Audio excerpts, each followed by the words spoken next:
언젠가 어느 교회 홈페이지에서, 그것도 교회 소개란에 대략 다음과 같은 내용이 적혀 있는 것을 보았습니다. 여러분, 이 말씀에서 아버지의 뜻이란 우리가 예수님을 믿는 것을 말합니다. 그러니 아버지의 뜻대로 예수님을 믿으면 누구나 다 천국에 들어갈 수 있습니다. 순간 제 눈을 의심했습니다. 왜냐하면 이 말만 놓고 보면 맞는 말이지만 사실 그 말은 다음 예수님의 말씀에 대한 해석이었기 때문입니다. 마태복음 7장 21절, 나더러 주여 주여 하는 자마다 다 천국에 들어갈 것이 아니요 다만 하늘에 계신 내 아버지의 뜻대로 행하는 자라야 들어가리라. 그러니까 예수님의 이 말씀에서 아버지의 뜻을 예수님을 믿는 것으로 해석한 것입니다. 하지만 여러분, 만일 여기서 아버지의 뜻을 단지 예수님을 믿는 것으로 해석하게 되면 어떤 문제가 발생하는지 아십니까? 아버지의 뜻대로 행하는 것이 사실상 완전히 부정되고 맙니다. 즉, 행하는 것을 단지 믿기만 하면 되는 것으로 대체하게 됩니다. 단도직입적으로 말씀드리면 그런 것은 해석이 아니라 보통 궤변이라고 말합니다. 더욱이 이것은 단지 하나의 신뢰가 아니라 실제로 결코 적지 않은 목회자들이 하나님의 말씀을 왜곡하는 전형적인 방식이라는 것을 여러분께서도 잘 이해하실 필요가 있습니다. 참고로 예수님의 이 말씀, 곧 마태복음 7장 21절은 입으로만 주여 주여 하는 가짜 믿음으로는 결코 천국에 갈 수 없음을 보여주는 강력한 근거 구절입니다. 그렇기 때문에 더욱 그런 궤변적인 해석을 반드시 바로잡을 필요가 있다고 생각합니다. 그렇다면 제가 정중하게 여러분께 한번 질문을 드리고 싶습니다. 혹시 여러분께서는 어떤 목사님이 가령 여러분이 사랑하는 사람들을 그런 궤변을 통해 잘못된 길로 인도한다면 어떻게 대응하시겠습니까? 여러분께서 사랑하시는 사람에게 뭐라고 설명해 주시겠습니까? 그래서 괜찮으시다면 제가 최대한 쉽고 빠르게 아주 핵심적으로 반론하는 방법을 좀 말씀드리려고 합니다. 그리고 바로 이어서 그런 목회자들은 도대체 하나님의 말씀을 왜 그렇게 해석하는지, 또 그러한 목회자들을 향한 예수님의 경고는 과연 무엇인지 말씀드리려고 합니다.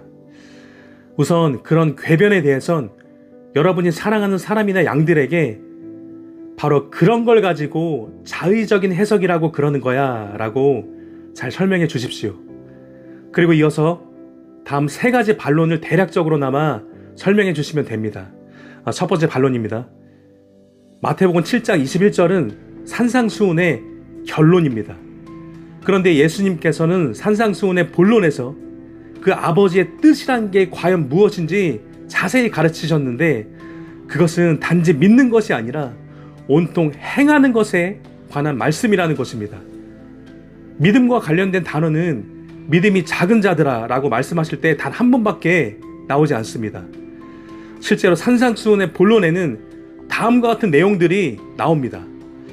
착한 행실로 하나님 아버지께 영광을 돌리는 것, 노하지 말 것, 간음하지 말 것, 맹세하지 말 것, 악한 자를 대적하지 말 것, 원수를 사랑할 것, 외식하지 말 것, 하나님과 재물을 겸하여 섬기지 말고 먼저 하나님의 나라와 의를 구할 것, 그리고 좁은 문으로 들어갈 것 등 단지 예수님을 믿는 것이 아니라 아버지 하나님의 뜻대로 행하는 것에 관한 가르침들로 가득 차 있습니다. 그런 다음 예수님께서는 산상수훈의 결론에서 아버지의 뜻대로 행해야 천국에 들어간다고 다시 강조하여 말씀하신 것입니다. 이해가 되셨습니까? 원래 설교에서 결론이라는 것이 그렇습니다. 결론에서는 주로 본론의 내용을 최종적으로 요약하거나 함축적으로 다시 강조합니다. 그래서 마침 이 점을 세계적으로 권위 있는 학자인 도널드 해그너가 다음과 같이 잘 설명했습니다. 마태는 이 설교의 마지막 부분인 이곳에서 아버지의 뜻이라는 표현을 통해 지금까지 전개된 예수님의 가르침을 요약하고 있는 것이다. 그런 만큼 마태복음 7장 21절에서 말하는 아버지의 뜻은 단지 예수님을 믿는 것이 아닙니다. 물론 그것을 전제하지만 직접적인 뜻은 산상수훈에서 예수님께서 가르치신 모든 실천적인 행함을 말하는 것입니다. 자, 두 번째 반론입니다. 아버지의 뜻대로 행해야 천국에 들어간다는 예수님의 말씀은 야고보서 2장에 나오는 다음 말씀과도 정확히 일치합니다. 야고보서 2장 14절 그리고 26절입니다. 내 형제들아, 만일 사람이 믿음이 있노라 하고 행함이 없으면 무슨 유익이 있으리요? 그 믿음이 능히 자기를 구원하겠느냐? 영혼 없는 몸이 죽은 것 같이 행함이 없는 믿음은 죽은 것이니라. 여러분, 행함이 없는 믿음이 능히 자기를 구원하겠느냐? 그러면 이 말이 행함이 없는 믿음으로 천국에 간다는 말입니까? 못 간다는 말입니까? 당연히 천국에 못 간다는 말입니다. 이처럼 야고보 역시 예수님의 제자로서 예수님과 동일하게 실천적인 행함을 강조했던 것입니다. 당연히 이것 말고도 신약 성경에서 하나님의 뜻대로 행하지 않으면 하나님 나라에 들어갈 수 없다는 말씀들은 얼마든지 많이 있지만 단 한 구절만 기억하시려거든 야고보서 2장 14절 그리고 16절을 기억하시면 좋을 것 같습니다. 세 번째 반론입니다. 마태복음 7장 21절 자체가 문자 그대로의 의미 말고는 다른 해석의 여지가 전혀 없습니다. 따라서 예수님의 이 말씀 자체가 그러한 궤변적인 해석에 대한 가장 강력한 반론 근거가 됩니다.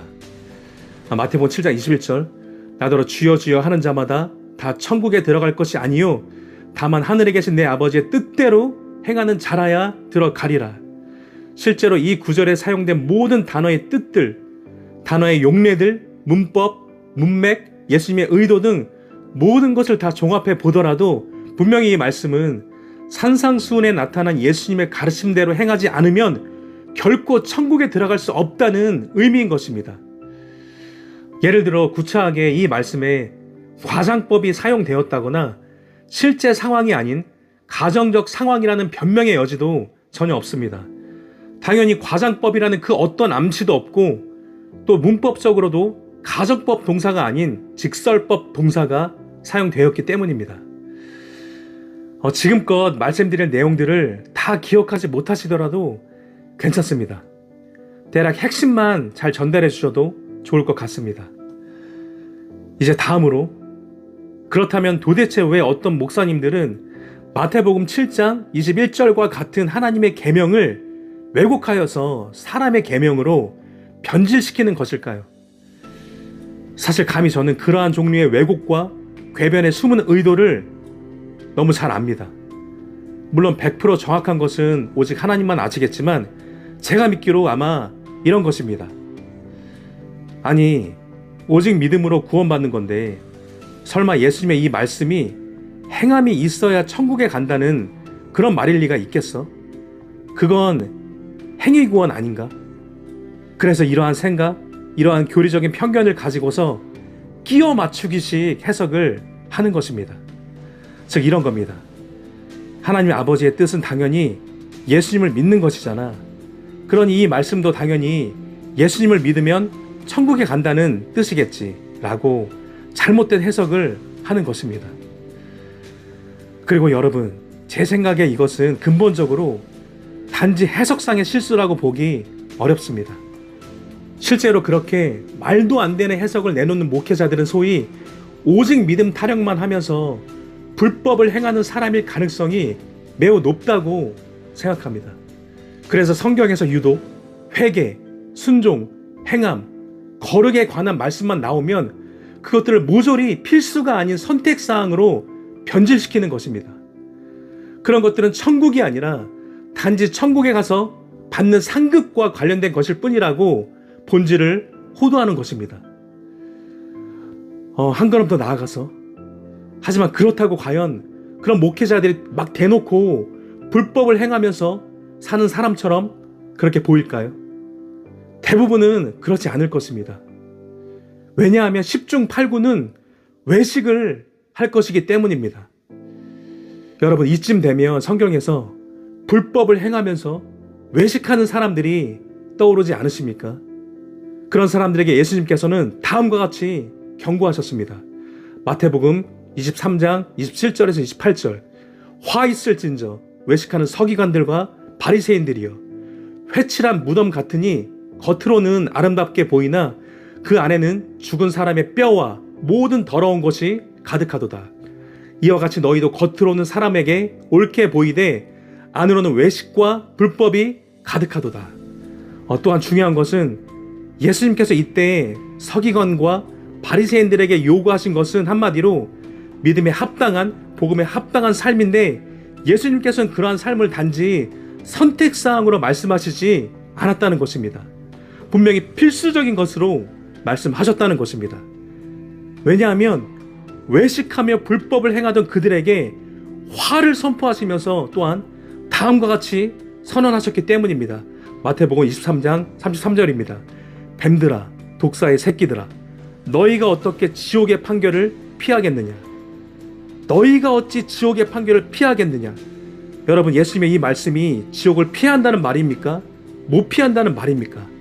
당연히 못 피한다는 심판의 말씀인 것입니다. 만일 끝내 회개하지 않고 그 상태로 자신을 방임하면 반드시 그렇게 될 것입니다. 여러분, 그렇다면 만일 오늘날 예수님께서 다시 오셔서 강대상에서는 태연하게 외식하고 내려와서는 즐겨 불법을 행하는 그런 목회자들을 보시고 뭐라고 말씀하실까요? 저는 예수님께서 다음과 같이 동일하게 심판을 선언하실 것이라고 분명하게 믿습니다. 화 있을진저 외식하며 불법을 행하는 목사들이여, 너희가 어찌 지옥의 판결을 피하겠느냐? 저는 분명히 이것이 오늘날 정도 이상으로 선을 넘어서 외식하며 불법을 행하는 모든 목회자들을 향하는 예수님의 경고라고 믿습니다.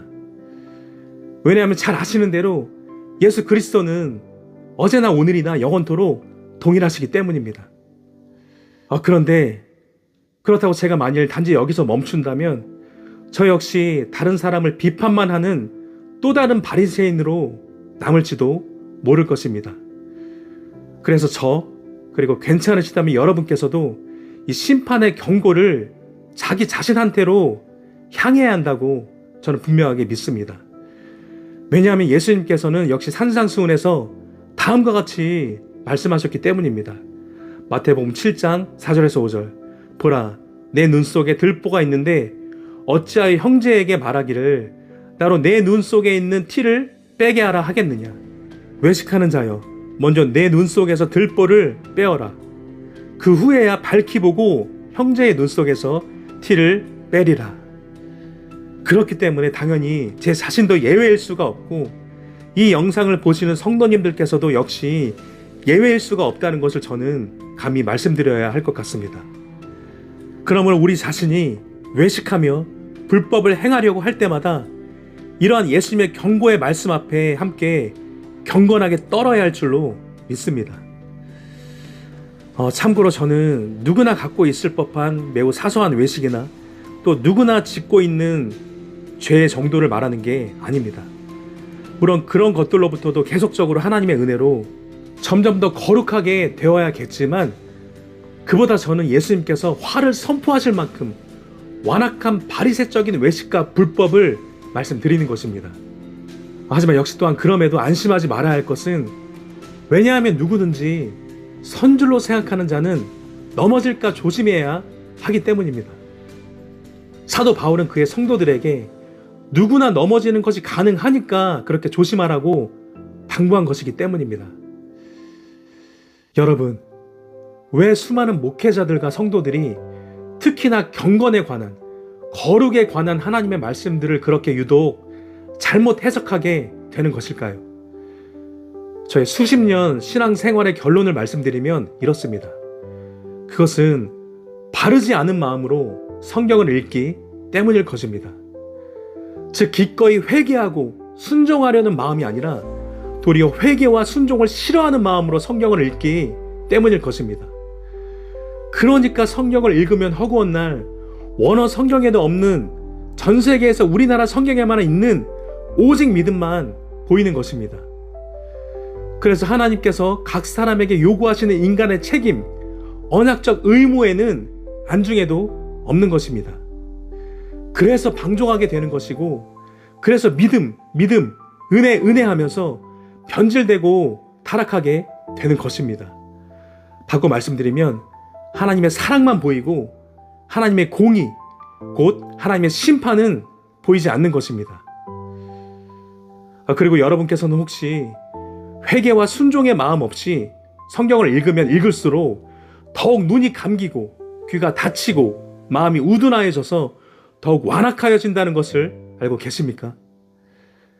그래서 그런지 성경을 제일 많이 읽는데도 제일 변하기 힘든 사람들이 목사들이라는 말이 있을 정도입니다.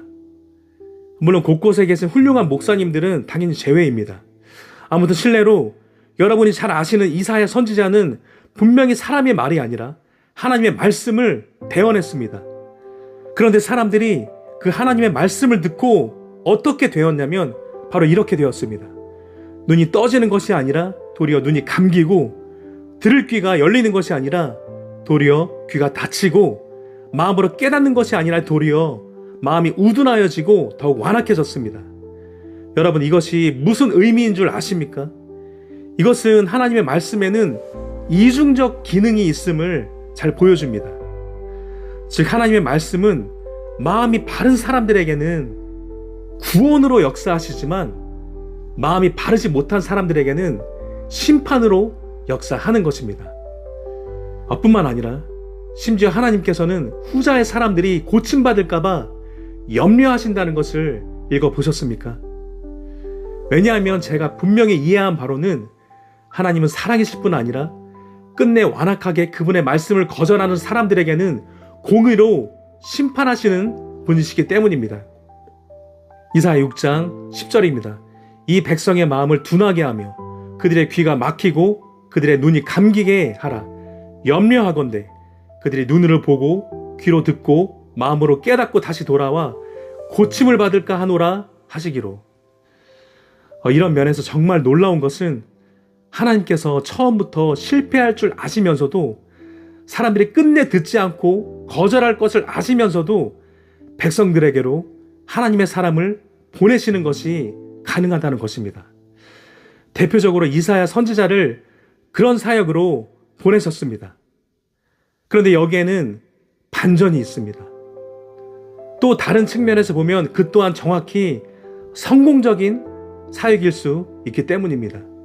무슨 말씀이냐면 하나님의 사랑의 측면, 즉 구원의 측면에서는 실패일 수 있지만 하나님의 공의의 측면, 즉 심판의 측면에서는 성공일 수 있기 때문입니다. 그래서 실패하고 거절당할 줄 뻔히 아는 그런 하나님의 말씀을 굳이 전하게 하는 것입니다. 왜 그렇겠습니까? 몰랐다고, 못 들었다고 핑계할 수 없도록 하시기 위함일 것입니다. 저는 분명히 이렇게 이해하고 있습니다. 그러니 여러분, 무엇보다 마음을 바르게 하시기를 축복합니다. 기꺼이 회개하고 순종하려는 마음으로 성경을 읽으시고 설교를 들으시고 신앙서적을 읽으시기 바랍니다. 또 그런 마음으로 간증을 들으시기 바랍니다. 그러면 비록 당연히 완전한 순종, 완전한 거룩을 이룰 수는 없더라도, 또 비록 외식과 불법에서 완전한 수준으로 거룩할 수는 없더라도 분명히 하나님께서 기뻐하시는 수준으로, 예수님 당시 서기관과 바리새인보다 더 나은 수준으로, 또 습관적으로 죄의 종로로 타는 불신자들과는 사뭇 다른 수준으로 의의 열매를 맺어나갈 수 있게 될 것입니다. 하나님의 은혜로 반드시 그런 분들이 다 되시기를 예수님의 이름으로 축복합니다. 그럼 저는 다음 시간에 또 뵙겠습니다. 그때까지 주님 안에서 평안하시기 바랍니다.